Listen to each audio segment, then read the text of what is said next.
writing know. at the time. And it took me days to realize how much I just beat myself up for that. And I told my therapist, and it was just such a turning point. I was like, I don't ever want to do that to myself again. Like, I can't believe I was that mean to myself, or I was that harsh on myself for being human. I made a mistake. And again, it was a mistake I shouldn't have made. I know that. However, like, I don't ever deserve to treat me like that. And so that was the most eye-opening experience for me that really made me want to change the trajectory of, how I saw myself and the goals that I was reaching and how I was working to appease others and, just combat all these other societal factors that I had to walk with every day. Was not how I wanted to live my life. It was not a quality lifestyle, and not to. You're listening to the First Class Life Show, hosted by Lindsay Vertner, a holistic personal development show for high-achieving leaders who desire to maximize their impact while creating a life full of purpose, fulfillment, and happiness. So grab a drink, grab your notebook, and let's get started.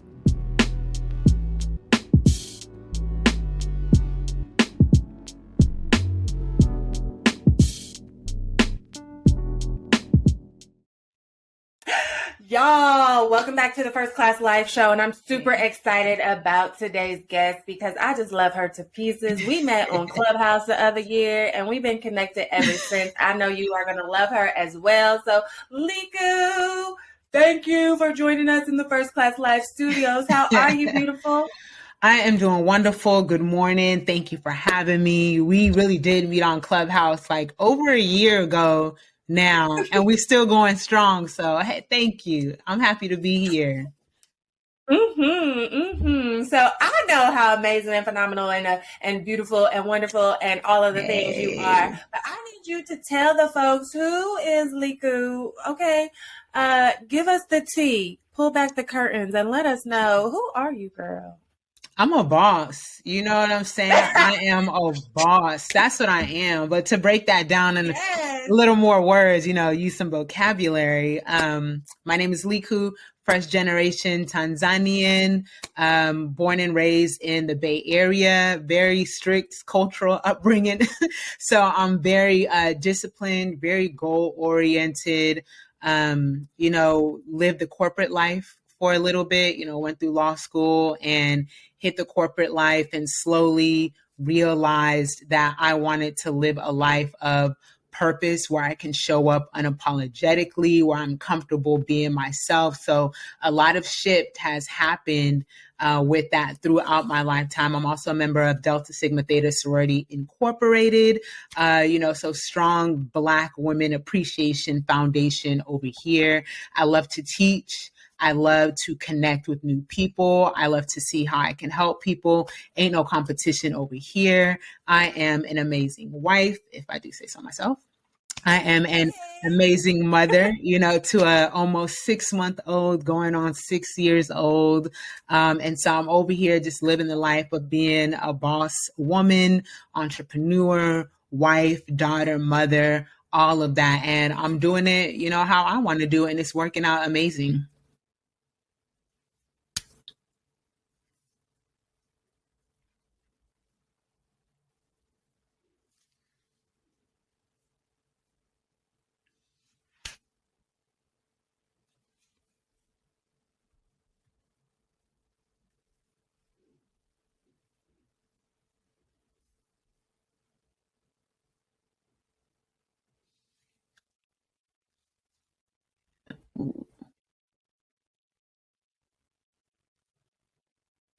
Ain't she amazing, y'all?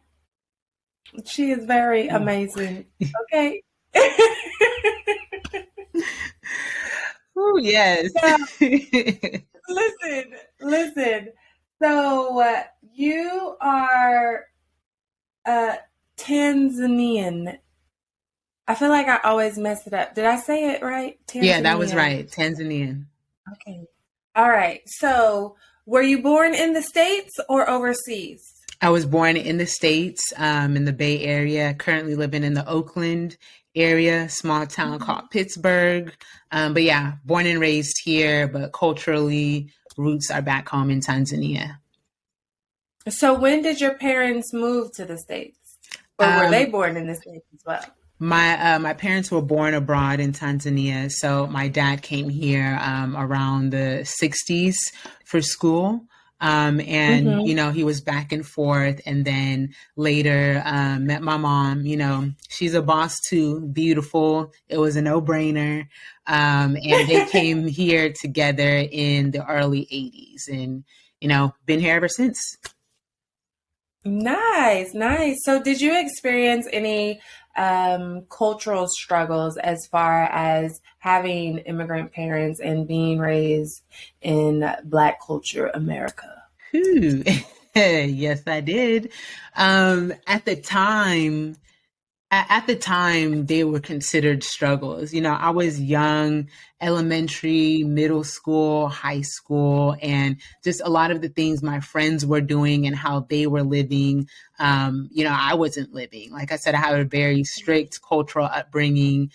We didn't watch TV on the weekdays. It was all about, you know, just studying, doing our chores. We could watch TV on the weekends, but you know, when I went to school and my friends were, you know, talking about shows, and I was sitting there like, okay, not a conversation for me, you know. Or when I got older and my friends would go to the bowling alley or go to the movies on a Friday night or something, and you know, my parents would be like, nah, you know, you got to be back at 7. I'm like, the movie starts at 7:30. What you mean? You know, so there was, at the time, I felt like there was just a lot that Basically, I was can't go. unfair. Yeah, basically, you know, just watch a preview or something on the commercial. But yeah, it was just, I thought a lot of things were unfair at the time, but looking back, I actually appreciate that upbringing because it allowed me to be very ingrained and just in tune with my culture and the values of my culture. And it also helped me to see, you know, just the value and practices of Black American culture, if you will, which I'd say I'm still very much a part of. But I was Hmm. happy that I could preserve my own culture as well and just know my own culture, being in a space where I wasn't surrounded by that, like with other children. So yeah, it was a struggle back then, quote unquote, but definitely appreciated like in the grand scheme of things. Yes, I bet that was simultaneously amazing and annoying at the Yeah, same I was time. just like, what you mean I can't go to the movies? Or like, you know, I had a little bit of a rebellious streak, just a little bit, you know, and it just it all came down to just upbringing and appreciating everything. So I have no regrets. I'm glad it went down how it did. Hmm. Now I know because so for me, I don't know my African roots as far as that goes. I know my Southern slave roots in Mississippi and Alabama, and I know all of my American roots, Mm-hmm. but not anything past that abroad. But I know that I'm still a first generation everything. Right.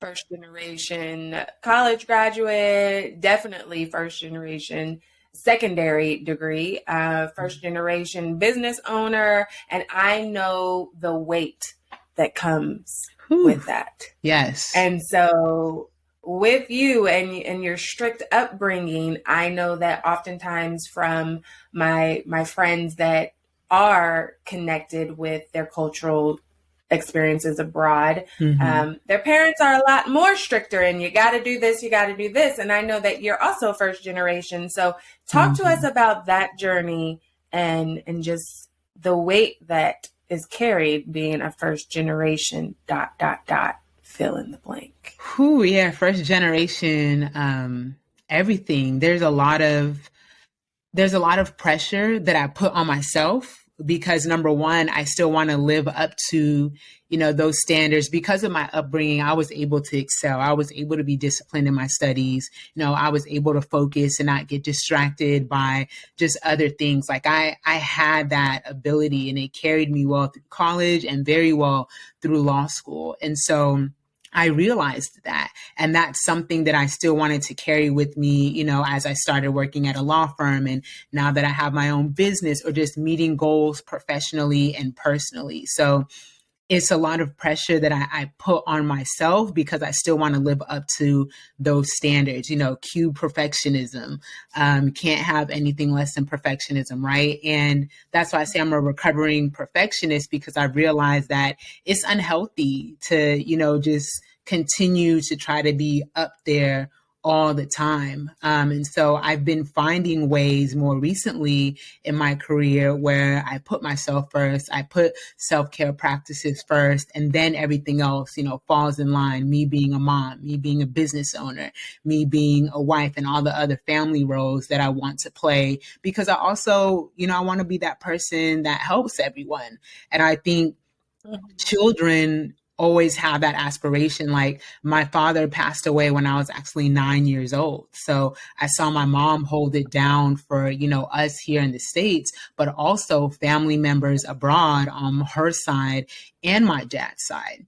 And so I'm like, man, I need to make it. I need to do well. I need to stay focused and disciplined so that I can make something of myself and take the pressure off her and let her rest. Right. And then you also get to the point where it's like, why should I deserve to rest, or why should I complain, or why should things be easy for me when, it hasn't been for my mom? So a lot of that has also, again, just influenced me and my work ethic and, pushed me over the edge sometimes. But again, I've learned to dial it back and just really trust the process so long as I'm healthy, so I can show up in the best way in whatever I'm trying to do for myself, for my mom, for my family, my future children. So the pressure is definitely there, but I receive it. Are you loving the First Class Live show? Then join our private Patreon community. Not only will you help to support our ability to provide you with great content, but you can also get exclusive perks like bonus videos and resources, discounts, episode transcripts, and more. So what are you waiting for? Join today at patreon.com/First Class Life. Again, that's Patreon, patreon.com/First Class Life. And I control it. Been from my mom. So a lot of that has also, again, just influenced me and my work ethic and, pushed me over the edge sometimes. But again, I've learned to dial it back and just really trust the process so long as I'm healthy, so I can show up in the best way in whatever I'm trying to do for myself, for my mom, for my family, my future children. So the pressure is definitely there, but I receive it, and I control it. So Ooh, I receive it and I control it. That is a whole word. I hope y'all are taking notes and tuned in, okay? She receives the pressure, but she controls it. And it makes me think of that, I was about to say quote, but it's actually a real thing, that diamonds are made out of pressure. But as you were speaking, it also made me wonder where your pressure came from, because I know it can come from multiple places. There's the indirect statements from parents sometimes, like, oh, you're not a doctor, what are you doing with your life? And then you have some parents that indirectly pressure you. So they maybe don't say statements like that, but then they indirectly pressure you in other ways, like, you better make something of yourself, you better carry this family, you better take care of me, or else, type of thing. And it's more indirect. And then you have self-imposed pressure. So which one do you think that you obtained your pressure from? It's definitely the third one, not the first or the second at all. My mother, my parents were strict, but my mother has always believed in us and supported whatever we want to do. So the pressure definitely came from me. Like, I got to do this. I got to do that. You know, I have to excel. I have to bring this home. I have to be in this position. I have to be, you know, just the best at what I do. And I better not complain about it. Like, all of that came from me for sure. Yeah, I think that's important for leaders to recognize, to identify, and to heal. Like, where does your pressure come from? One of those three areas, like somebody directly placing the pressure on you, or indirectly placing the pressure on you, or is it self-imposed pressure? I know I can relate as far as being a perfectionist and having that self-imposed pressure, because I'm grateful that my mom was also very encouraging and supportive, and you know, she never pressured me to do anything, and she always supported whatever it is that I wanted to do. And so I'm grateful for that, because I understand not everybody had that type of relationship with their parent or their mother or their caregiver. And it was me. I had that perfectionism. Oh, I've got to do great, you know, to continue to make her proud, to get us out of poverty, to create a legacy, break generational curses, build a living legacy type of thing. So tell us how that showed up in your life. How did this self-imposed pressure and that strive for perfectionism, how did it show up for you? Man. So college was my first experience where, you know, my mom wasn't there every day because I lived on my own, you know, different town, not too far away from home, but I was pretty much on my own. And I remember I had an ethnic studies class, right? And I loved that class. And we had an essay, and I got a 97 on the essay. And I was like, what? A 97? Where's the other 3 points? Like, what happened to those? And so I tried to talk to my professor in class, and everybody was kind of looking. And then, you know, so I took it to his office hours after class. And I was like, I don't understand, which part of the analysis did I not get right? Like, and he's like, you got a 97. And I was like, yeah, I know, but I didn't get the other 3 points. So I'm trying to understand, like, you know, where did those go? Where did I fail? You know, in that aspect, what did I miss? And we never really got to the bottom of it, but that whole day I was like, a 97, what? But that day I also realized, like, okay, this is definitely the discipline, you know, carrying over, that I have to be my best. And college was a whole nother thing. I started college in '08. And so, you know, recession and things were just a little extra hard there. So I need every point, you know what I'm saying, on my assignments. And I wasn't getting that. And I realized at that point, like, okay, I obviously have a different standard for myself, because my professor was definitely looking at me like, you good? Like, you know, 97, that was one of the highest. It's like, one of the highest ain't good enough, you know. But so it started there in my work, trying to prove to myself, like trying to make sure I had evidence of, you know, me being really good at what I was doing, how I was doing it, where I was in my life.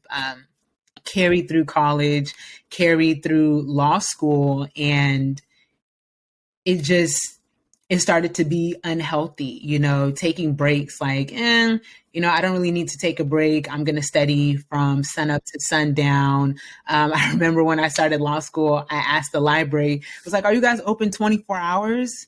They were like, no, you know, we close at 9. I think that's enough time for you to study. Take it home. Exactly.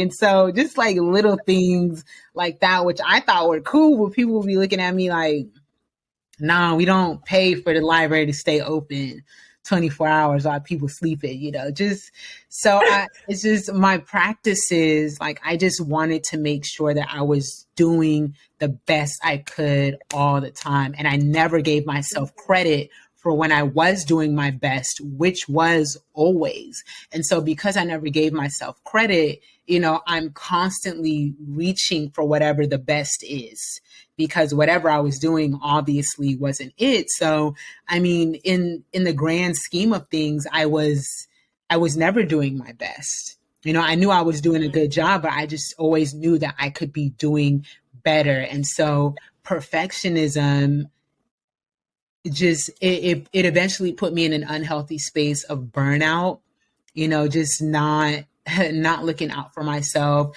getting a little depressed. Of course, therapy wasn't on the table because what you mean? I'm doing fine. Right. I don't need therapy, until the pandemic hit. And I really realized I finally went to therapy, and I was working with a life coach Congratulations. as well. Thank you. Best decision of my life.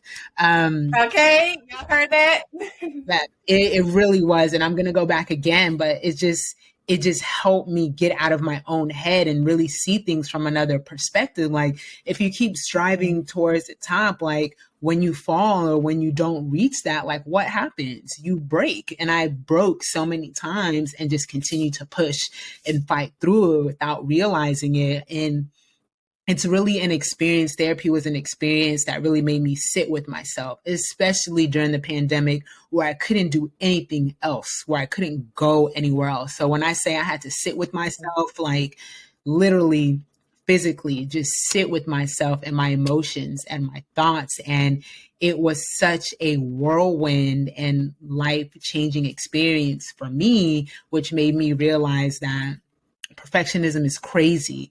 Like it's for the birds. I would much rather have a quality life where I'm doing my best. I'm giving myself grace, which is something I recently learned. I'm taking breaks. I'm showing up happy, even if things don't work out the way I want. It's not the end of the world. I'm flexible. I can pivot. So I'm glad to have just learned and accepted all of that while I'm building a business, because I left the firm, started my own law practice, on some boss stuff, and Okay. doing great. And also having a baby. Like I thank God for how things lined up on with regard to time, like a timeline of me getting healthy and learning and whatnot, because I'm much better as a business owner. I'm much better as a woman. I'm much better as a wife. I'm much better as a mother. So it's still something, of course, I come back every day, but I win. I'm good at it. And that's just a constant reminder that I'm human and I don't have to be perfect. I'm human and I don't have to be perfect. Okay. And if you are tuned in to the First Class Live Show, you are human and you don't have to be perfect. Yes. It's so funny how we're so different yet so alike. And I'm sure same for everybody that's tuned in, listening or watching right now as well. You mentioned a lot of different things, especially that perfectionism leading to burnout, which led to depression and that taboo, oh, we don't talk to folks about our problems type of thing. Right. That does hold a lot of people back from therapy.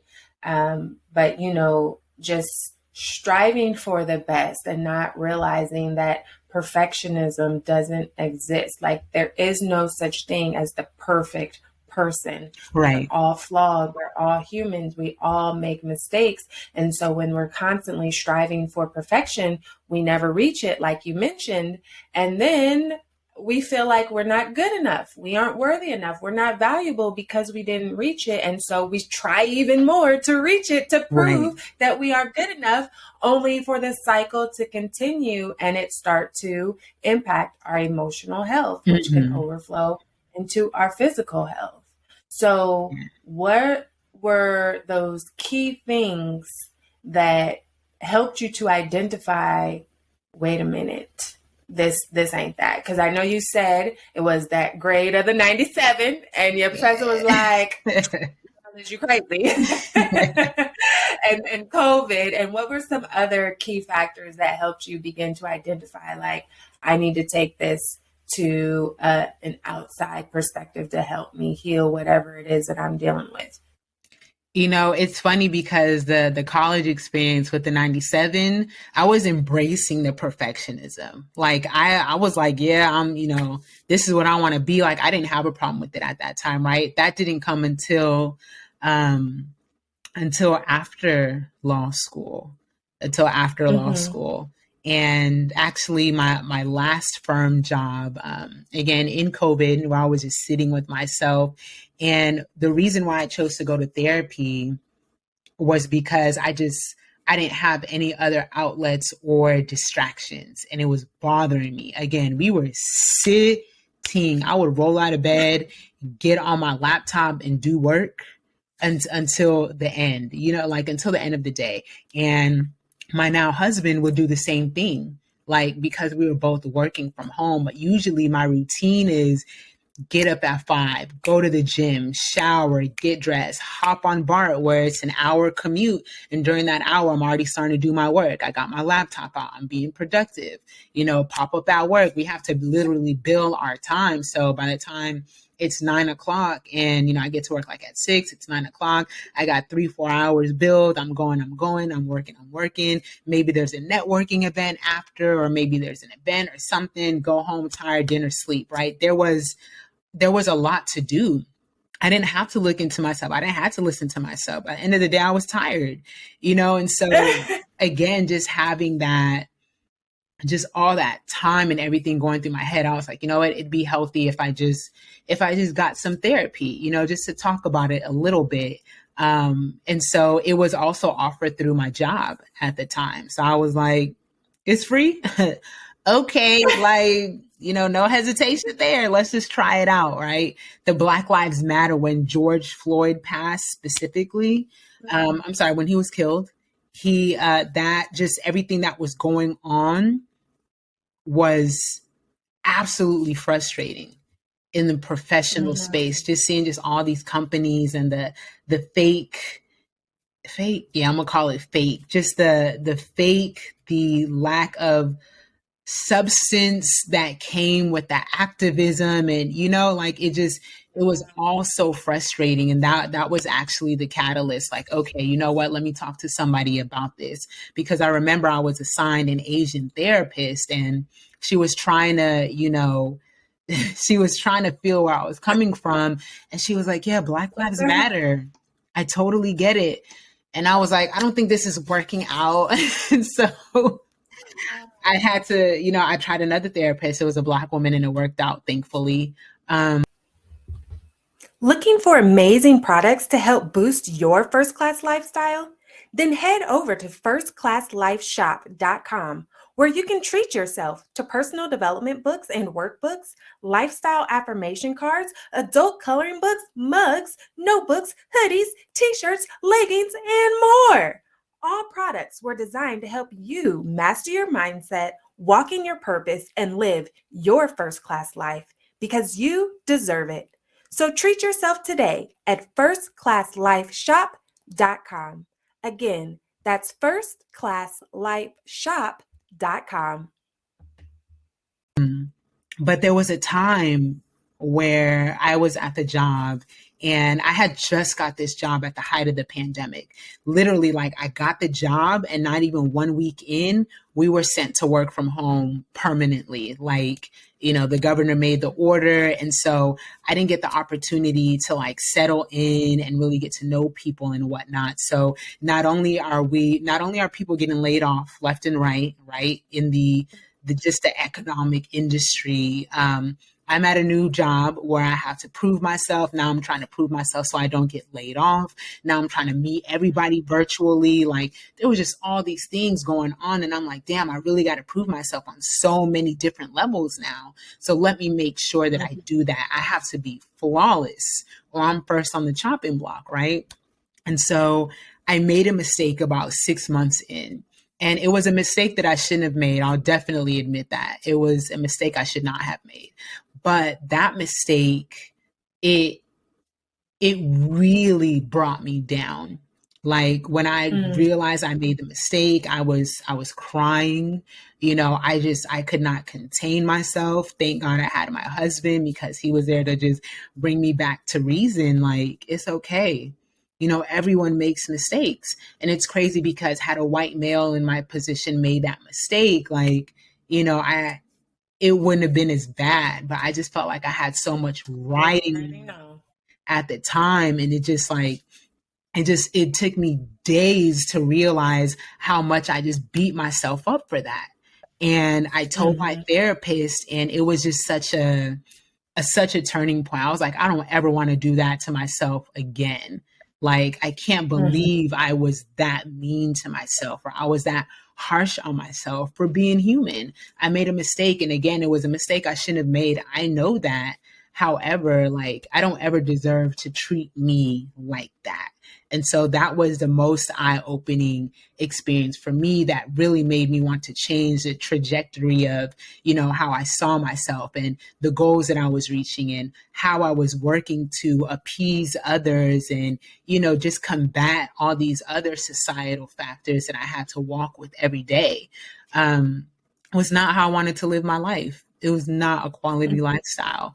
And not too long after that, I decided I want to start my own practice. Like, it's not healthy over here, and I don't want to fight to have to make it healthy. Like, I just want to live on, my own terms, my own time, and just have a quality of life where I don't have to subject myself to that. Now you mentioned quite a few things that I want to make sure that I point out. One was being willing to pivot with a therapist, because as soon as you said you were assigned to Asian therapist, I already had an alarm going off like, "Ooh, how this gonna work out?" Girl, I was tuned in with my invisible popcorn, okay?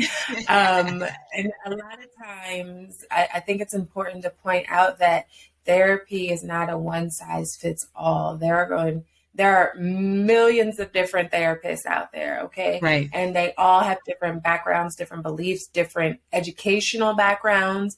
And so Mhm. it's important that you find your fit, because the first one might not be the one for you, Right. but it's important to notice that you tried again. You didn't Mhm. say, oh, F therapy, like, whatever. It Right. didn't work. I tried. It didn't work. What's that TikTok sound? That I failed. I Yeah. died. But you gave it another shot, Mhm. and then things were better. And so it's Yeah. important that we're, one, willing to pivot, and two, willing to try new things, because it's not always going to work out on the first try in Right. therapy or in other things in life in general. So I'm glad that you found your fit for you in Me too. therapy. Me too. It was definitely a more comfortable feeling just because I had a lot to say about being a Black woman in corporate America. So I was glad that someone could feel where I'm coming from, but Mhm. also, just talk to me from outside of that space and help me see, Mhm. reason and perspective. So yeah, I'm very happy with the fact that I chose to go to therapy. Yes, I have my therapist is Black female. I actually have two, Mhm. until insurance tells me I can't have them both. What happened was, whenever I was on my initial search for a therapist, I was very specific in wanting to find a Black one and a female Black one, because I already knew that I was not going to share the same with a male as I would with a female. Not that a Right, male can't be helpful, but I knew the things that I was struggling with, and those preventative measures that I wanted to maintain by seeking therapy was going to be best delivered through a female therapist. And right, so I was trying out a few, and I like both of them that I tried out because they're different. One's virtual and one's in person, but she's an hour mhm, away. And I really wanted local, but I didn't have that available where I live. And so far, knock on wood, insurance has not right. denied one or the other. So I'm like, well, y'all helping me in different ways. So I see one time, and then I see the other the next time, and I just go That's good. until insurance makes me pick one. But I also say that to say that just because I needed to connect with a Black female therapist, and yours was female as well, correct? Mhm, You needed to connect with a Black female therapist. I have other friends who are Black and their therapist is not Black, and they do amazing with them. So that just goes mhm. to prove the point that it's not one size fits all. Right. One of my good friends, her therapist is a white female, and she loves her to death, and she has helped her by miles. So it's important that you find your right fit and you do what works for you. Right. I agree.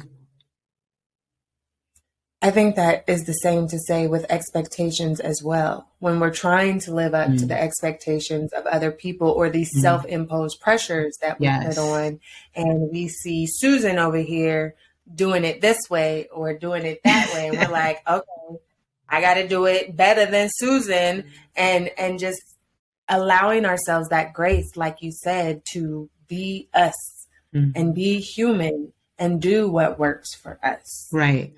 So, what is some advice that you would give to that leader out there that is struggling with either going to therapy or struggling with perfectionism or these self-imposed pressures, whichever one you would like to answer?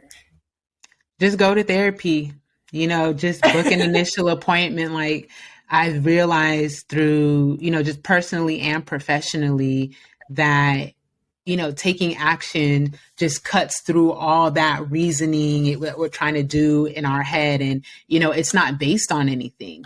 We just make up these thoughts, or we research something, or we hear from someone else. When go find out for yourself, like just take an action. So I would definitely say, if there's business for the business owners out there who are struggling with something, not if, but just find someone and book an appointment and see, how they can help you, if they can help you. And if they can't, then, try another outlet. Like you don't always have to, go to a professional. Like I believe therapy shows up in different spaces. I have, times where I engage in therapy. If it's just me taking a walk, like that is therapeutic, for me. And one thing I've learned is I need to have a toolbox or like a bag of things that I can just, reach for when I'm feeling a certain type of way. Do I need to write something out of my journal? Do I need to take a walk? Do I need to listen to a meditation? Like, what do I need to vent to something? Like, what do I need to do? So I definitely think having a therapist is bomb, and people should try that because you're not talking to someone who's biased, right? Like I could talk to my friends all day and they're going to be like, yeah, girl, I know, they have my best interests, they're going to side with me. And so they know what's up. It's not really helpful to me. It may feel good to hear that, but I need something that's constructive. I need something that is, challenging. I need someone to point out, well, what if you're doing this? What if you're doing that? Not because, they're trying to appease me, but they see that I'm struggling with something and they can maybe help me get myself out of that. Like I need that. And that's what I get from a therapist. So I would definitely, again, encourage people to reach out. And if it doesn't work out, then at least just figure out, what do you need? Like, do you need to talk to someone? Do you just need more activities in your life? Do you need more opportunities for self-reflection? Figure it out and then, go get it. Yes, y'all. Listen, take action, okay? Yes. Whatever that action needs to be. I think that this is a good point to, just take a breather and play a little game I like to call First Class Favorites. Okay. So let me grab Game my phone. time. You up for the challenge? Yep. Yes. Got my timer here, okay? So it's really simple. This is First Class Favorites. If you're new to the First Class Life show, then this is where we ask our phenomenal guests what are their favorite things, okay? Simple, right? But you got to fill in the blank in 10 seconds or less. All right. Okay. So, it's pressure. Okay. We was just talking about that. Right. Okay. You getting direct pressure this time. And so if anybody at home is like, how do we make a game out of this? If she misses the buzzer, you have to figure out something to do if she misses the buzzer. Whether you got to write down an affirmation that we're keeping it nice and personal development here. Or maybe you got to do a push-up, or maybe you got to take a shot. Hey, the choice is yours. Okay. Push-up. Okay. So let's get started. We'll start you off with an easy one. What's your favorite food specifically? Go. Pasta. Oh, okay. See, I had to say specifically because you could have been like Italian. Yeah. What type of Italian? Yeah, so, okay, we'll go with pasta. What is your favorite song? Go. Row, row, row your boat. You know what? You know what? Oh my God. I don't know if this is the achiever in me, but the reason I said that is because I couldn't think of anything else, but I didn't want the buzzer to go off. Because that is not my favorite song. Listen. As soon as you said row, row, row your boat, I laughed on the outside, but I laughed even more on the inside because I didn't want to be disruptive to anyone's ears, you know. But I knew it instantly. Listen, y'all, she gave y'all something, okay? She gave y'all something. And the funny thing is that over in our Patreon community, which if you are not a member of that community, make sure you click the button and join the community because you have access to bonus footage from our phenomenal guests and you have access to our first class favorites, uniquely curated guest. That is list and guest put together. Uniquely curated list by our guest of a few of our first class favorite things. So we have a playlist of songs, and Row, Row, Row Your Boat will now be added to that playlist. Compliments of the beautiful Liku. Oh my goodness. That is hilarious. Okay. Hey, you know, speak to the childhood in you, okay? Okay? So, I don't know if I can find that on Spotify to add it to the actual playlist, but it's gonna be on the list, okay? Add it to the list. That's what we're doing. You know, something light, real childlike to get you in a child. There you go. Yes, you're gonna have to push pause on the songs and then sing the song and then push play again. What is your favorite book? Go. The Power of Habit, I think it's called. I should know the title. I don't know, but I read it like 3 times. Power of Habit. Well, let us know the author as well, because that is also a curated list. Oh, well, I should know that. Okay. Mm-hmm. That's what happens when we got a timer. It makes our brain do crazy. Come on, brain. Get it together. Okay. What is your favorite activity to do to relax? Go. Take a walk outside.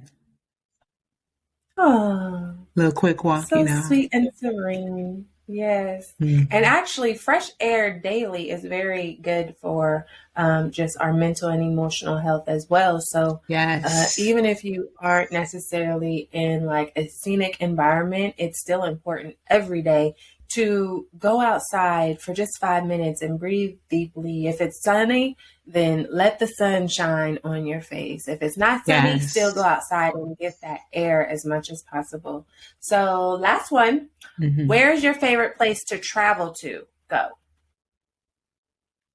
I don't have one for yet, but for now, my mom's house, which is about 40 minutes away. Where's that located? In Pittsburgh, California, little town out here in the Bay Area. Pittsburgh, California. Mm-hmm. All right. Well, thank you for playing First Class Favorites because let's see, we have our First Class Favorite things: books, songs, traveling, and relaxing activities. Again, if you want to check out those lists curated specifically by our phenomenal guests, make sure you are a member of the Patreon community so that you can have access to those, because there's some good stuff on there, some good suggestions and advice. I bet. So I will get you that author. Yes. I wrote it down. So, if you are new again to the First Class Life show, First Class Life is actually an acronym of all the different characteristics and skills that you want to try to embody into your lifestyle as much as possible so that you can create a life full of purpose, fulfillment, and happiness. Okay? And if you want to know what that acronym stands for, then make sure you go back and listen all the way to the first episode of the First Class Life show where I explain each of them in detail. Or you can visit First Class Life shop and buy the book First Class Life, where it's there with bonus resources included as well. So in the meantime, lovely Liku, which key factor do you feel that you resonate with the most? Self-care. Mm-hmm. I would say Tell us why. It's just become so important in my life, and I see how the foundation of self-care will propel me in everything that I'm trying to do. I believe that with self-care, that is where I can be more intentional.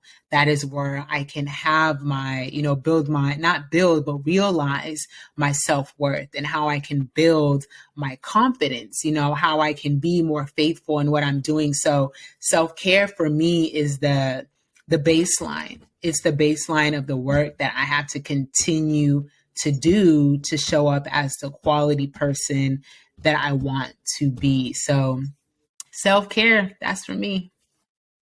Mm-hmm. Yes. Self-care is not selfish, folks. So make sure you prioritize self-care in your life because it shows up in your life, whether you want it to or not. The lack of it, or if you have a lot of it. Okay. So make sure you are practicing self-care.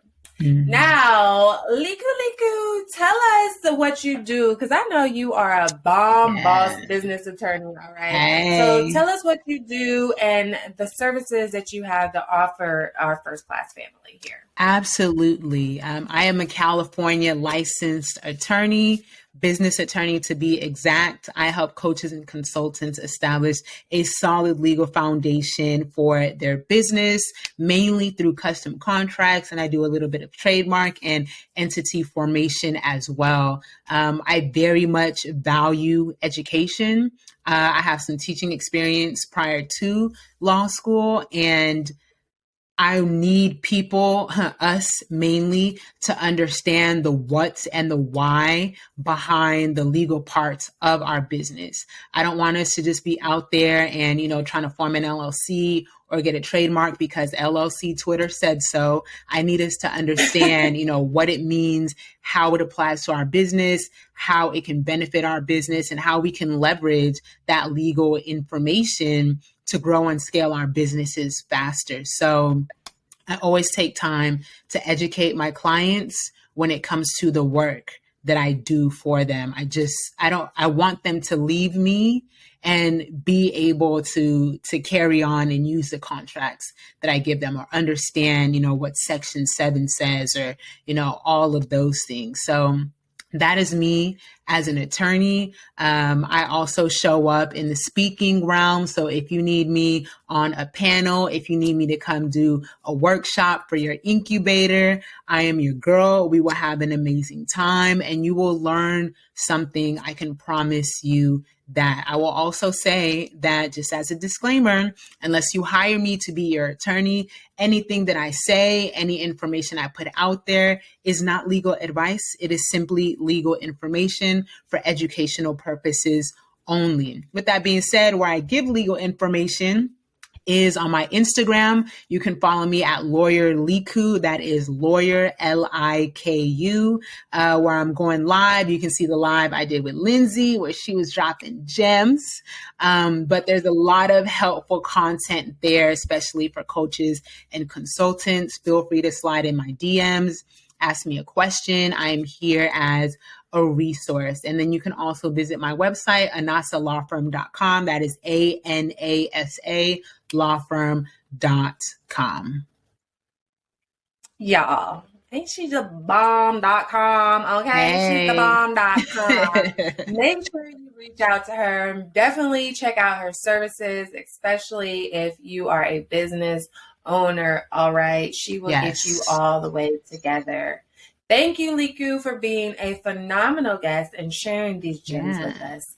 And hey, make sure y'all share this episode out, leave some comments, whatever it is that you do. But mostly, thank you for taking your time to be a part of the First Class Life family and tune into the First Class Life show. I know you could be doing anything in the world, but you are here with us, and I do not take it lightly. You are appreciated, my loves. Yeah. Appreciated. Thank you. Thank you so much for having Don't me. forget. Absolutely, absolutely. You're gonna have to come back for a part 2 or something. There's so much we didn't get Yes. into. Yes. Listen, y'all, make sure y'all join the Patreon community, because if you want some more Liku, she's got some bonus footage to share, but you got to be a member of our private Patreon community. So with that said, thank you for being here, and make sure that you are creating your first class life full of purpose, fulfillment, and happiness. Until next time, see you later. Bye. Unfortunately, all good things must come to an end. But please be sure to subscribe to the First Class Life Show. And don't forget to rate, leave a review, and join our private community so that we can continue to provide you with great personal development conversations to help you maximize your impact while creating a life full of purpose, fulfillment, and happiness. You deserve it.